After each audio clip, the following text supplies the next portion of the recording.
దెబ్బ కొడితే అలా ఇలా ఉండకూడదు. ఇదే ప్రతి భారతీయుడు అనుకుంటోంది. పహల్గామ్లో ఉగ్రదాడికి ప్రతిగా భారత్ తీసుకుంటున్న చర్యలతో దిక్కుతోచడం లేదు. తాజాగా పాకిస్తాన్కి నవరంధ్రాలు మూసుకుపోయేలా ముందుకు కదలుతోన్న కేంద్రం మరో స్టెప్ తీసుకుంది. గగనతలం, సముద్ర మార్గం కూడా మూసేయాలని దాదాపు నిర్ణయం తీసుకుంది. దీనికి సంబంధించి వార్ రూమ్ యాక్షన్ ప్లాన్ సిద్ధం చేస్తోంది. అన్ని అనుకున్నట్లు జరిగితే బుధవారమే దీనికి సంబంధించి ఓ ఫైనల్ పిక్చర్ బయటికి రావచ్చు. అదేంటో మీరే చూడండి.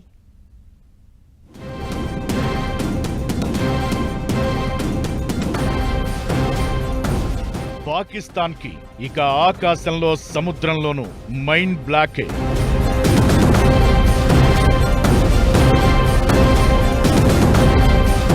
కశ్మీర్లోని పెహల్గాంలో జరిగిన తీవ్రవాద దాడిలో 26 మంది ప్రాణాలు కోల్పోయిన ఘటనను భారత్ జీర్ణించుకోలేకపోతోంది. ఈ నేపథ్యంలో ఇప్పటికే గత వారం సమావేశమైన భద్రతా వ్యవహారాల కేబినెట్ కమిటీ కీలక నిర్ణయాలు తీసుకుంది. ఇందులో పాకిస్తాన్తో ఉన్న సింధు జలాల ఒప్పందం నిలిపివేత, పాకిస్తాన్ పౌరుల బహిష్కరణ సహా పలు కీలక నిర్ణయాలు ఉన్నాయి. ఇప్పుడు వీటికి కొనసాగింపుగా మరిన్ని సంచలన నిర్ణయాలు తీసుకునేందుకు కేంద్రం సిద్ధమవుతోంది.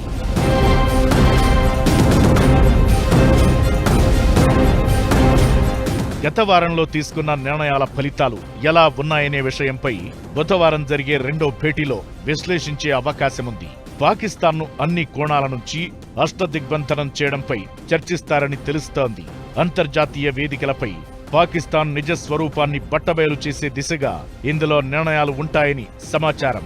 యుద్ధానికి దిగాల్సి వస్తే ఎలాంటి పరిణామాలు తలెత్తుతాయనే అంశం కూడా ప్రస్తావనకు వస్తుందని చెబుతున్నారు. రక్షణ శాఖ బలాబలాలను బేరీజు వేస్తారని సమాచారం. దీనిపై ఆ మంత్రిత్వ శాఖ కార్యదర్శి పవర్ పాయింట్ ప్రెజెంటేషన్ ఇచ్చే అవకాశమున్నట్టు తెలుస్తోంది. దీని ఆధారంగా పాకిస్తాన్తో యుద్ధంపై తుది నిర్ణయం తీసుకుంటారని అంటున్నారు.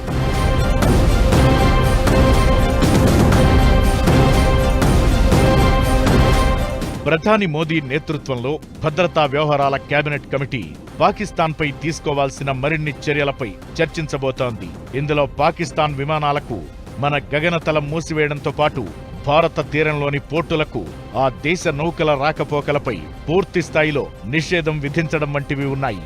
గగనతలం మూసివేత వల్ల పాకిస్తాన్ విమానయాన సంస్థలు చైనా లేదా శ్రీలంక వంటి దేశాల మీదుగా కౌలాలంపూర్ వంటి ఆగ్నేయాసియా గమ్యస్థానాలకు వెళ్లే విమానాలను దారి మళ్లించాల్సి వస్తుందని తెలుస్తోంది. నిజానికి పెహల్గాం ఉగ్రవాద దాడి తరువాత ప్రతీకార చర్యలకు భయపడి పాకిస్తాన్ విమానాలు ఇప్పటికే భారత గగనతలాన్ని తప్పించుకోవడం ప్రారంభించాయి. ఇప్పుడు భారత్ అధికారికంగా తమ గగనతలాన్ని మూసేస్తే ఆయా విమానాలు చైనాను చుట్టి వెళ్లక తప్పదు.